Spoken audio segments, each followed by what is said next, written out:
Good morning dear student.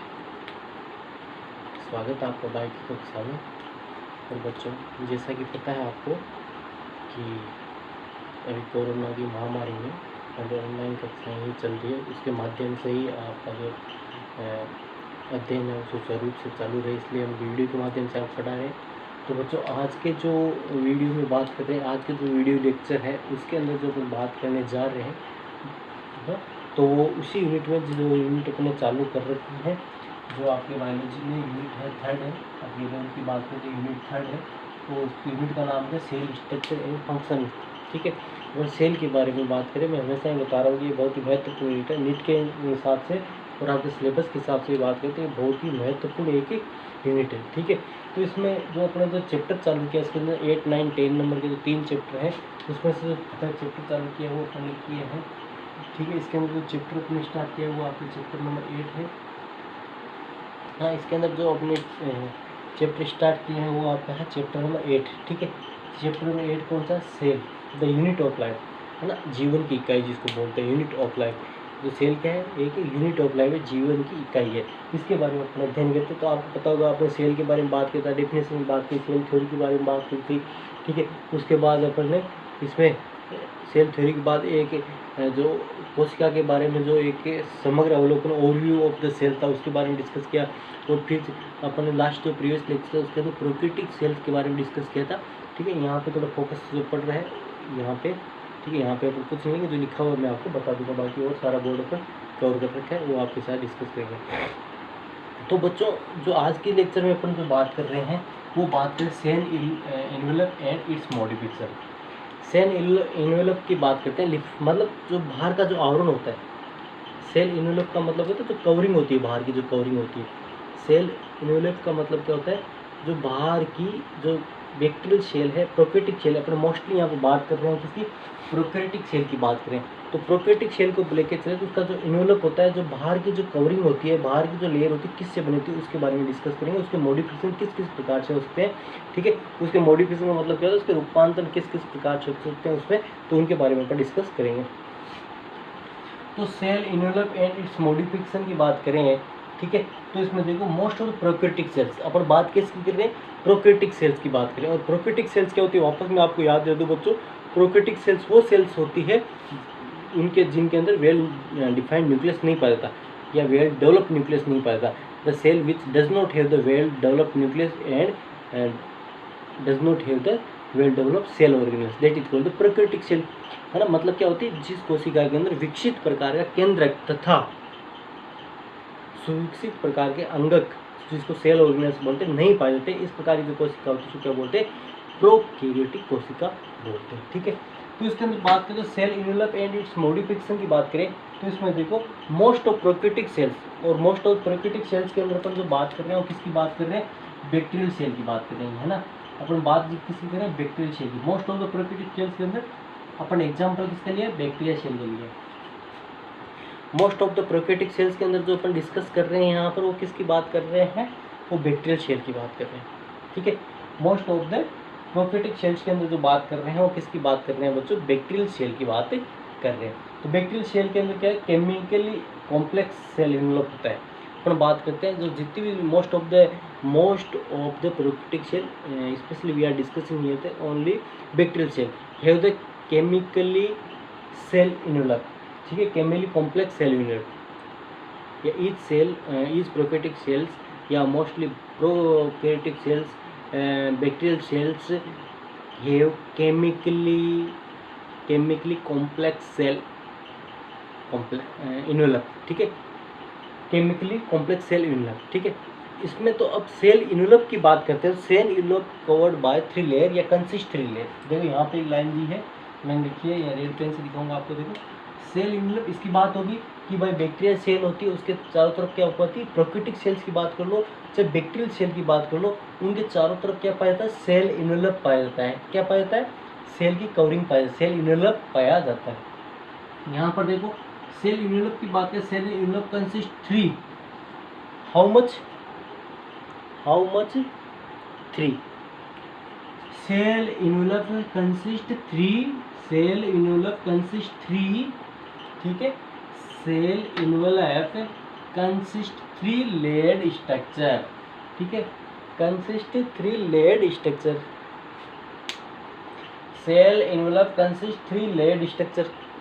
कितनी layer पाई जाती है? 3 लेयर स्ट्रक्चर। तीनों पर बना देते हैं एक बार डायग्राम, यहाँ पे देखो छोटा सा आपके बनाया हुआ भी आपने, जो प्रीवियस लेक्चर में अपन ने जो थे उसमें डिस्कस किया भी था।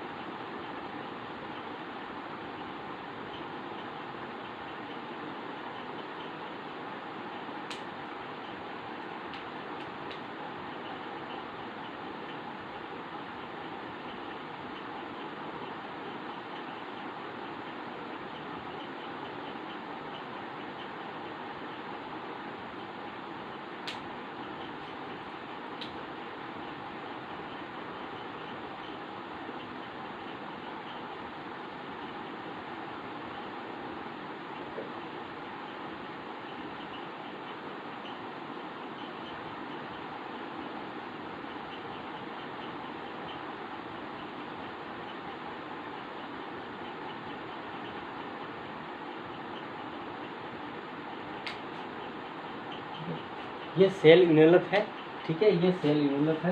इसे बात करें तो ये 3 लेयर से बना हुआ, देखो, ठीक है, सेल इनवेलप बनाया मैंने एक, ठीक है, एक बैक्टीरियल सेल का इनवेलप जो कवरिंग बनाई है, ये 3 लेयर से बना हुआ। तीनों लेयर क्या क्या करती है वो अपन डिस्कस कर रहे हैं यहाँ पे, ठीक है। तो इसमें क्या होता है, आउटर जो मोस्ट लेयर होती है, ये आउटर मोस्ट लेयर होती है, ये आउटर मोस्ट लेयर किसी ग्लाइकोकेलिक्स से बनी थी। बहुत इंपॉर्टेंट क्वेश्चन बनता है यहाँ पे बच्चों, कि outer most layer made up of glycocalyx in bacterial cell. Outermost जो लेयर होती है वो किससे बनी होती है बच्चों? आउटर मोस्ट लेयर होती है वो किससे बनी होती है? ग्लाइकोकेलिक्स से बनी होती है। आउटर मोस्ट लेयर किससे बनी होती है बच्चों? ग्लाइकोकेलिक्स से, ठीक है।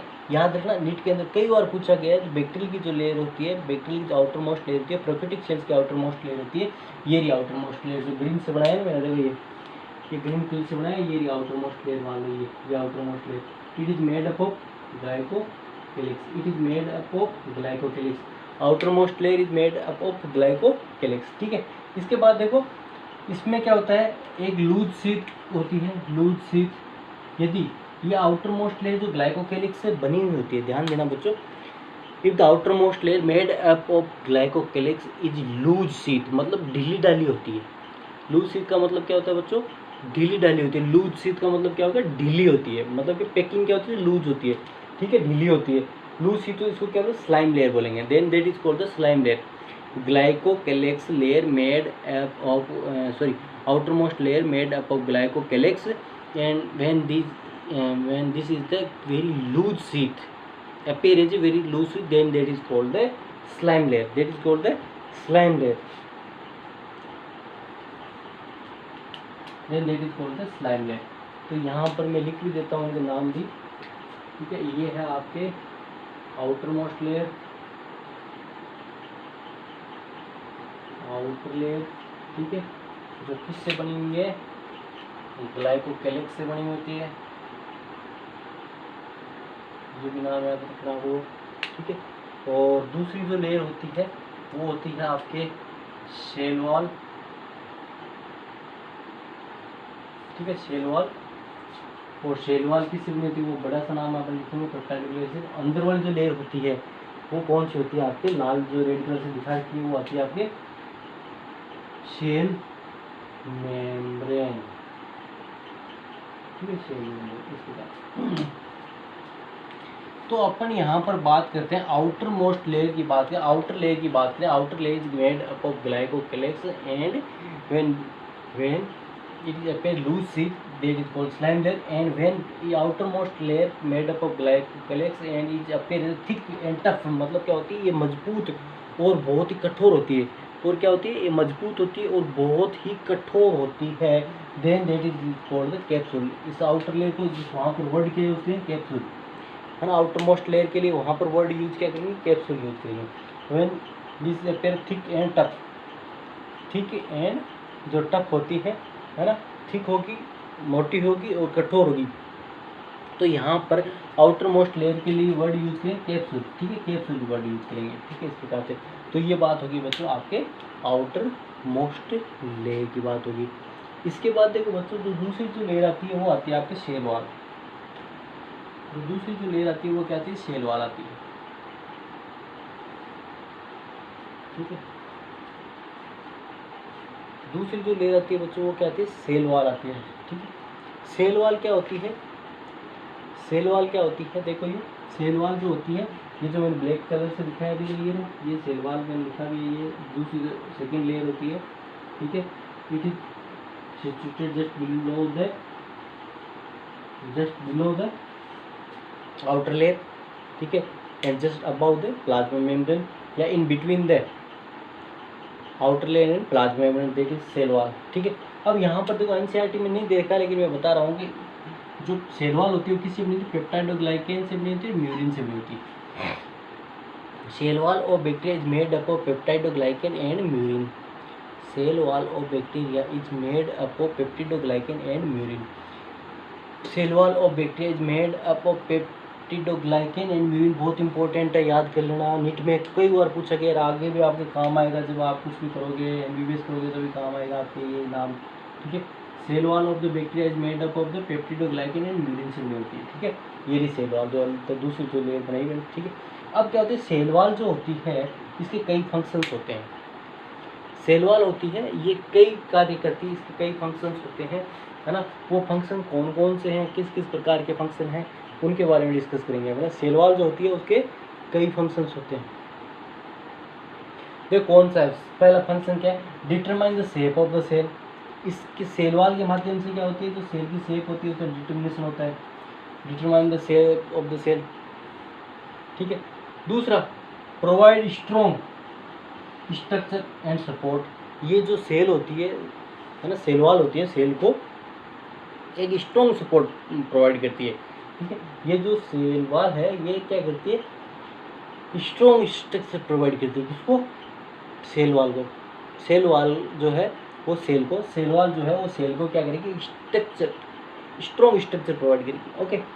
इसके बाद ये prevent the bacterium from the bursting और कोलेप्सिंग, है ना। बैक्टीरिया को इस प्रकार से क्या होती है, ये देखो शेप प्रोवाइड करती है, स्ट्रक्चर, स्ट्रॉन्ग स्ट्रक्चर प्रोवाइड करती है, तो बैक्टीरिया को क्या होता है, ब्रस्ट मतलब फटने से और कोलेप्स से चिपकने से, मतलब आपस में चिपकने से बचाती है। कौन बचाती है, सेल वॉल। जो सेल वॉल होती है बैक्टीरिया को आपस में ब्रस्टिंग होने से, ब्रस्टिंग का मतलब होता है सेल वॉल का फट जाना, है ना। बैक्टीरिया का बैक्टीरियल जो कोशिका उसका फट जाना, बैक्टीरियल सेल का ब्रस्ट हो जाना, फट जाना, तो उससे बचाती है। एक तो क्योंकि मजबूत होती है, स्ट्रॉन्ग लेयर कवरिंग करती है ना, स्ट्रॉन्ग सपोर्ट प्रोवाइड करती है, इसलिए क्या होती है, ये क्या होती है, बैक्टीरिया को ब्रस्ट होने से, ब्रस्ट होने फटने से और कोलेप्स होने चिपकने से, आपस में चिपकने से बचाती है। तो ये काम हो गया, है ना। ये जो तीन फंक्शन है आपके सेल वॉल के, बहुत इंपॉर्टेंट, आपको याद होनी चाहिए। इसी प्रकार से आप नोट्स में लिखोगे, है ना। एनसीईआरटी में डायरेक्ट मेंशन कर रखे हैं, तो इसी प्रकार से नोट्स बनाओगे, इसी प्रकार से आप इनको लिखोगे। इसके बाद जो नेक्स्ट बात आती है सेल मेम्ब्रेन। जो तीसरी जो लेयर है बच्चों वो आती है इसमें सेल मेम्ब्रेन, सेल मेम्ब्रेन, ठीक है। जो आउटर मोस्ट लेयर होती है, ठीक है, सॉरी इनर मोस्ट लेयर होती है, सॉरी सेल मेम्ब्रेन। ये देखो रेड वाली जो मैंने बना रखी है यहाँ पे, cell membrane is the inner most layer and situated just below the cell wall, ठीक है। देखो ये बिलो द सेल वॉल, ये देखो इनर मोस्ट लेयर है, ठीक है। Cell membrane is the inner most layer and it is semi permeable in nature, ठीक है। इसकी नेचर किस प्रकार की होती है, सेमी परमेबल होती है। और सेमी परमेबल मेम्ब्रेन क्या होती है बच्चों, सेमी परमेबल मेम्ब्रेन वो होती है जो क्या करती है, जो सॉल्वेंट होता है, ठीक है, उसको तो अलाउ करती है पास के लिए, उसको क्रॉस टू इट, एंड जो सोल्यूट होता है उसको प्रिवेंट करती है। तो यहाँ पर मैं क्या होता है, सेमी परमेबल जो मेम्ब्रेन है, ठीक है, ये देखो ये सेमी परमेबल मेम्ब्रेन क्या होती है, आपको पता है सॉल्यूशन की बात करते हैं, लिखा होगा आपको सॉल्यूशन। तो सॉल्यूशन के अंदर क्या होता है, एक तो होता है और सॉल्वेंट होता है, और दूसरा क्या होता है, सॉल्यूट होता है, सॉल्यूट होता है। तो सेमी परमेबल, ऐसा हम लिख रहा हूँ, सेमी परमेबल मेम्ब्रेन जो होती है, ठीक है, सेमी परमेबल जो मेम्ब्रेन होती है वो क्या करती है, जो सॉल्वेंट होता है उसको तो इसको क्रॉस करने के अलाउ करती है, और सॉल्यूट होता है वो क्रॉस नहीं कर पाता। तो ऐसी मेम्ब्रेन होती है उसको क्या बोलते हैं, सेमी परमेबल मेम्ब्रेन बोलते हैं। तो जो अपने सेल मेम्ब्रेन है ये भी it act as a semi permeable membrane, ठीक है। ये किसकी तरह काम करती है, सेमी परमेबल मेम्ब्रेन की तरह कार्य करती है, and with the outer side word, और शेल को क्या करती है, आउटर साइड के वर्ड है उसको इंटरेक्ट करती है। इंटरेक्ट कैसे करेगी, ये क्या करेगी, ये एक सेमी परमेबल मेम्ब्रेन की तरह कार्य करेगी। इससे क्या हो जाएगा, इसके कुछ सब्सटेंसेस जो सॉल्वेंट है बाहर चला जाएगा और बाहर से कुछ अंदर आ जाएगा। तो ये क्या करेगी, इंटरेक्शन करती है इनर और आउटर जो एनवायरनमेंट है उसके बीच में, है ना। तो it interact with the outside world, ठीक है। इसके माध्यम से क्या होता है, इसके माध्यम से सेल की परमेबिलिटी होती है, और परमेबिलिटी की वजह से कुछ सब्सटेंसेस इसके अंदर आते हैं, कुछ सब्सटेंसेस बाहर जाते हैं, और बाहर अंदर बाहर कौन जाएगा, केवल सॉल्वेंट जाएगा, है ना। केवल कौन जाएगा, सॉल्वेंट जाएगा, तभी तो इसको क्या बोलेंगे, सेमी परमेबल मेम्ब्रेन बोलेंगे। तो इसलिए क्या करती है, इट इंटरेक्ट, देखो interact with the outside world. ये इसलिए क्या करती है, ये आउटसाइड का वर्ड, आउटसाइड का मतलब सेल के बाहर की जो है ना, बाहर उसके बीच में इंटरेक्ट होती है। कौन करती है बच्चों, सेल मेम्ब्रेन करती है। कौन करती है, सेल मेम्ब्रेन की बात चलती है ना, सेल मेम्ब्रेन की बात चलती है यहाँ पे। अब आता है बच्चों इसमें अंदर एक बहुत और आगे मोस्ट इम्पोर्टेंट बात आ रही है, जो अपन ने प्रीवियस लेक्चर के अंदर भी डिस्कस किया था, आपको याद हो तो मैं बताऊंगा आपको कि प्रीवियस लेक्चर के अंदर भी मेसोसोम वर्ड नाम आया था, ठीक है ना। इसमें क्या होती है, सेल मेम्ब्रेन जो होती है ना, जो बैक्टीरियल सेल की बात करते हैं, तो बैक्टीरियल सेल के अंदर बात करें तो बैक्टीरियल सेल के अंदर जो सेल मेम्ब्रेन होती है, ठीक है, सेल मेम्ब्रेन क्या होती है, फोल्डेड होते हैं इनसाइड द साइटोप्लाज्म, ठीक है। It is the extension of the cell membrane, है ना, ये expansion of the cell membrane and internally folded in the cytoplasm. जो सेल मेम्ब्रेन होती है, देखो देखो बच्चों ध्यान देना, ये जो सेल मेम्ब्रेन है, ये सेल मेम्ब्रेन देखो ये इस प्रकार जाके ये यहाँ पे अंदर फोल्ड होगी और एक स्ट्रक्चर बनाती है ना, है ना, एक स्ट्रक्चर बनाती है। इसको क्या बोलते हैं, मेसोसोम बोलते हैं। इस स्ट्रक्चर क्या बोलते हैं, मेसोसोम बोलते हैं। इस स्ट्रक्चर क्या बोलेंगे बच्चों, मेसोसोम बोलेंगे, है ना। Cell membrane folded inside the cytoplasm, ठीक है, and from the extension of the cell membrane, ना extra growth of the cell membrane and form a structure that is called the mesosome, ठीक है। और मेसोसोम होता है वेसिकल्स फॉर्म में भी हो सकता है, ट्यूब्यूल फॉर्म में भी हो सकता है, लेमेली फॉर्म में भी हो सकता है, ठीक है। वेसिकल्स आप पता है गोल होता है, ट्यूबुलर स्ट्रक्चर के, और जो लेमेली फॉर्म है उस प्रकार से, मतलब पट्टियाँ के रूप में भी ये जो हो सकता है, कोई जरूरी नहीं इस प्रकार से गोल ही हो, है ना, तीनों फॉर्मों में भी हो सकता है। और मेसोसोम जो होता है बच्चों, ये जो प्रोकैरियोटिक सेल्स होते हैं इनके लिए बहुत इंपॉर्टेंट होता है, बहुत सारे फंक्शन इसके द्वारा मेसोसोम के द्वारा होता है। क्योंकि अपन को पता है कि प्रोकैरियोटिक सेल्स और बैक्टीरियल सेल की बात करें तो प्रोकैरियोटिक सेल और बैक्टीरियल सेल में किसी प्रकार की ग्रोथ नहीं पाई जाती, ठीक है, मतलब सेल ऑर्गेनल्स नहीं पाए जाते हैं, सॉरी बात करते हैं तो प्रोकैरियोटिक सेल बैक्टीरियल सेल किसी प्रकार के सेल ऑर्गेनल्स नहीं पाए जाते। जैसे माइटोकॉन्ड्रिया की बात करते हैं तो वो नहीं पाया जाता। और माइटोकॉन्ड्रिया अपने अंदर क्या करता है बच्चों, अपने अंदर जो अपना ग्लूकोज देते हैं, जो ग्लूकोज ग्लाइकोलाइसिस साइकिल होता है, जैसे क्रेब साइकिल होता है, और इलेक्ट्रॉन परिवहन चलता है, ईटीएस इलेक्ट्रॉन ट्रांसपोर्ट चेन, तीनों चक्कर जो होते हैं कहाँ पे चलते हैं, ये माइटोकॉन्ड्रिया के अंदर चलते हैं। और माइटोकॉन्ड्रिया के अंदर चल के इनसे क्या होती है, ऊर्जा प्राप्त होती है, ठीक है, इनसे क्या होती है, ऊर्जा प्राप्त होती है। ऊर्जा से क्या होगा बच्चों, ऊर्जा से क्या होगा, अपन की जो दैनिक जो डेली एक्टिविटीज उसको अपन परफॉर्म करते हैं, ठीक है। तो इसी प्रकार से इनके अंदर तो किसी प्रकार के सेल ऑर्गेन्स होते ही नहीं है प्रोकैरियोटिक सेल में। तो इनमें भी क्या होता है, कुछ जो ये कार्य होते हैं इन्हीं के द्वारा किए जाते हैं, जैसे मेसोसोम हो गया, है ना, ठीक है। तो इस प्रकार से तो इस मेसोसोम के कार्य कौन कौन से है, देखो याद रखना, कई बार नीट के अंदर पूछा गया है मेसोसोम के फंक्शन के बारे में बच्चों, मेसोसोम के फंक्शन के बारे में कई बार पूछा गया है। तो मेसोसोम फंक्शन की बात करें तो मेसोसोम का फंक्शन क्या है, ये क्या सेल वॉल फॉर्मेशन में, it help in the cell wall formation, mesosome help in cell wall formation, ठीक है। देखो बहुत इंपॉर्टेंट लाइन है, बता रहा हूँ। मेसोसोम के फंक्शन की बात करें, मेसोसोम मैंने क्या बताया था कि ये क्या होता है, अपन बात करें जैसे the special membrane structure in the mesosome which is formed by the extension of plasma membrane into the cell, है ना। जैसे मैंने क्या बताया था, देखो एक्सटेंशन मतलब ये inner folded of the plasma membrane into cytoplasm, है ना, अंदर की तरफ फोल्ड हो गई है ना, और एक structure of this is called mesosome.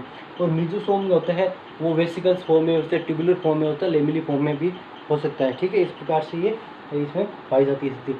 अब मैं बात बता रहा हूँ आपके, इसकी जो मेसोसोम है उसके फंक्शन जो होते हैं वो बहुत सारे होते हैं। फंक्शन कौन कौन से, देखो सुनो ध्यान से। एक तो cell wall formation, it help in the cell wall formation, ठीक है, पहला फंक्शन है मेसोसोम का। ये जो मेसोसोम होता है ये क्या करता है, सेल वॉल फॉर्मेशन में करता है, पहला सेल वॉल फॉर्मेशन में करेगा, ठीक है। दूसरा बात करें डीएनए रेप्लिकेशन, जो डीएनए से डीएनए बनने को क्या कहते हैं, डीएनए से डीएनए की कॉपी तैयार होने को क्या बोलते हैं बच्चों, डीएनए रेप्लिकेशन बोलते हैं। डीएनए से डीएनए की कॉपी तैयार होना it's called the DNA replication, तो this also help in the DNA replication, है ना। Mesosome is also help in the DNA replication and respiration main function of the mesosome. जैसे मैंने बताया कि अपने अंदर जो ग्लाइकोलाइसिस साइकिल होता है, क्रेब्स चक्र होता है, जिससे क्या ब्रेक डाउन होता है, किसे ग्लूकोज का और एटीपी मिलती है, उसको क्या बोलते हैं, रेस्पायरेशन बोलते हैं। और इनके अंदर जो रेस्पायरेशन होता है वो कहाँ पे होता है, मेसोसोम के अंदर होता है, याद रखना, ठीक है। चाहे एरोबिक एनारोबिक रेस्पायरेशन जो होता है इनके अंदर, वो कहाँ पे होगा, मेसोसोम के अंदर, बैक्टीरियल सेल की बात कर रहा हूँ। इसके बाद distribution of the daughter cell, daughter cell के अंदर जितने भी जो इंफॉर्मेशन जो सेटअप करना होता है या डिस्ट्रीब्यूशन करना होता है वो इसी के द्वारा होता है। इसका सीक्रेशन प्रोसेस होती है वो इसी के माध्यम से होती है। इसका इंक्रीज एंजाइमेटिक कंटेंट, इसके माध्यम से जो एंजाइमेटिक जो कंटेंट है उसकी मात्रा भी इसमें ये बढ़ाता है ना, जो अंदर सेल के अंदर प्रोटीक सेल के अंदर एंजाइम की मात्रा को बढ़ाना, इंक्रीज करना, तो वो भी कौन करता है, ये करता है, ठीक है। इसका increase surface area of plasma membrane, और प्लाज्मा मेम्ब्रेन का तो सरफेस एरिया बढ़ ही रहा है क्योंकि एक्सटेंशन हो रहा है। देखो ये तो एक तो यहाँ से भी चली जाती है और इस प्रकार फोल्डेड हो गई, तो प्लाज्मा मेम्ब्रेन का एरिया तो बढ़ गया ना, ये तो इतना एरिया बढ़ गया, it increase the area of the plasma membrane, plasma membrane area भी बढ़ाती है। तो ये बच्चों थे आपके सेल जो इन्वॉल्व होता है उसके तीनों लेयर के बारे में, और तीनों लेयर के बारे में अपन ने यहाँ पे डिस्कस किया, ठीक है। अब जो बच्चों में आगे जो बात करने जा रहा हूँ कि जो बैक्टीरिया होती है, बैक्टीरियल जो होते हैं, बैक्टीरिया होते हैं मोटाइल भी हो सकते हैं, नॉन मोटाइल भी हो सकते हैं। If there are motile these a fibrous structure that is called the flagella. यदि मोटाइल होते हैं तो उनके अंदर फाइब्रस स्ट्रक्चर पाई जाती है एक, ठीक है। यदि मोटाइल होते हैं तो उनके अंदर क्या होती है, एक फाइब्रस स्ट्रक्चर पाई जाती है, that is called the flagella. और फ्लैजिला के 3 भाग होते हैं बच्चों, देखो इस प्रकार से यहाँ पे स्ट्रक्चर बनाते हैं अपन। तो फ्लैजिला जो होता है, फ्लैजिला के 3 भाग होते हैं इस प्रकार से। जो बाहर बड़ा सा निकला इसको फिलामेंट बोलते हैं, और ये हुक होता है यहाँ पर, और ये बेसल बॉडी होती है नीचे जो बाहर होती है, ठीक है। तो फिलामेंट की बात करें तो फिलामेंट के कितने भाग होते हैं, 3 भाग होते हैं, ठीक है। ये तो आगे आ गया फ्लैजिला के 3 भाग हो गए, ये तो हो गया फिलामेंट जिसे तंतु बोलते हैं हिंदी में, ये हो गया हुक, ठीक है, और ये हो गया अंदर वाला, सबसे अंदर वाला बेसल बॉडी, ठीक है। 3 भाग होते हैं, तो यहाँ पे अपन लिख भी रखा है, देखो फ्लैजिला फिलामेंट होता है, हुक होता है और बेसल बॉडी होता है, 3 भाग होते हैं। और flagella help in the locomotion of to the bacteria, मतलब लोकोमोशन चलने में होता है। यदि कोई बैक्टीरिया मोटाइल है मतलब गतिशील है, तो गतिशील किसके माध्यम से, फ्लैजिला के माध्यम से होता है। इसके अलावा और भी कुछ स्ट्रक्चर पाई जाती है, वो होती है एक तो पिलाई होती है, ठीक है, ये ट्यूबुलर स्ट्रक्चर है। इसके अलावा भी फ्लैजिला के अलावा भी जो बैक्टीरियल सेल उनके अंदर और स्ट्रक्चर पाई जाती है, पिलाई बोलते हैं इसको। जैसे आपने उस स्ट्रक्चर अपने पुराने वाली जो डायग्राम बनाया था पिक्चर, उसमें इस प्रकार से बनाया था, ये पिलाई है, ठीक है, ये ठीक है, ये ट्यूबुलर स्ट्रक्चर होती है इस प्रकार से, इसकी सरफेस पर पाई जाती है। This are tubular structure and made up of special type of protein. याद रखना स्पेशल टाइप ऑफ प्रोटीन लिखा हुआ है, नाम नहीं लिखा हुआ, मैं यहाँ नाम लिख रहा हूँ। इस प्रोटीन का नाम क्या है, पिलीन नाम है, PILIN, पिलीन, ठीक है। NCERT में केवल इतना लिखा हुआ है कि जो पिलाई होती है वो स्पेशल टाइप ऑफ प्रोटीन से बनी होती है। मैं यहाँ पे नाम भी मेंशन कर रहा हूँ उस प्रोटीन का, वो प्रोटीन नाम जो पिलीन प्रोटीन है, ठीक है। उस प्रोटीन का नाम है क्या, पिलीन प्रोटीन। और जो ये क्या होती है, जो ये ट्यूब होती है, ये क्या हेल्प करती है, जो पिलाई होती है क्या हेल्प करती है, ये क्या करती है, ये जो कंजुगेशन होता है बैक्टीरिया के बीच में, जब इनके बीच में रिप्रोडक्शन होता है, ठीक है, तो उसमें दोनों जो 2 बैक्टीरिया होते हैं इनके बीच में ये पिलाई आपस में कंजुगेशन ट्यूब बनाती है। उससे क्या होता है, इनके जो जेनेटिक मटेरियल है वो आपस में ट्रांसफर होता है, ठीक है। तो ये पिलाई का कार्य होता है। इसके अलावा एक इसमें और स्ट्रक्चर पाया जाता है, उसको फिम्बरी बोलते हैं, ठीक है। और फिम्बरी होती है ब्रिस्ट लाइक जो फाइबर्स होते हैं, ब्रिस्ट लाइक फाइबर्स होते हैं, और इसके माध्यम से क्या करता है, ये मतलब ब्रिस्ट लाइक फाइबर्स होते हैं इस प्रकार से, ठीक है, इस प्रकार से ब्रिस्ट लाइक फाइबर्स होते हैं। और ये क्या करते हैं, बैक्टीरिया को स्टिक मतलब चिपकने में, है ना, स्टिक, बैक्टीरिया को स्टिक का मतलब क्या है, तो बैक्टीरिया को चिपकने में, और attach to bacteria to the rock and the host tissue, मतलब क्या कहते हैं, बैक्टीरिया को रॉक चट्टान से झरना बह रहा है तो उसमें बैक्टीरिया को स्टेबल करने के लिए चट्टान से चिपक गया, या किसी होस्ट टिश्यू से चिपकने में ये जो फिम्बरी होती है मदद करती है। तो ये थी बच्चों इसके बारे में बात। इसके बाद एक लाइन अपन जो ऊपर छोड़ के हैं उसके बाद अब डिस्कस करते हैं बैक्टीरिया को। ग्राम, एक जो ग्राम साइंटिस्ट था उसके ओनर में से ग्राम मेथड्स बताया, ग्राम ने इनको बैक्टीरिया को क्लासीफाई किया था on the basis of the staining technique. Staining का मतलब होता है रंगना, रंगना, डाई करना, डाई का मतलब रंग, उनको रंगना, है ना। तो उन्होंने एक स्टेनिंग बनाई थी, स्टेनिंग प्रोसेस बनाई थी। स्टेनिंग मतलब उनको रंग के देखा था, ठीक है। तो बैक्टीरिया को उन्होंने ग्राम स्टेनिंग, उसका नाम क्या, उसके ओनर्स के लिए उसका नाम क्या दे दिया, ग्राम स्टेनिंग बोल दिया। उसमें यदि जिसमें रंग चढ़ गया, ठीक ठीक है। जो स्टैंड हो गए उसको तो बोल दिया ग्राम पॉजिटिव, और जिसके ऊपर रंग नहीं चढ़ा, जो ग्राम स्टैंडिंग जो डाई थी उस डाई से स्टैंड नहीं है, उनको बोल दिया ग्राम नेगेटिव बैक्टीरिया बोल दिया। तो बच्चों आज की कक्षा में इतना बहुत है, आगे की कक्षा के अंदर अपने आगे का जो टॉपिक पढ़ेंगे। थैंक्स।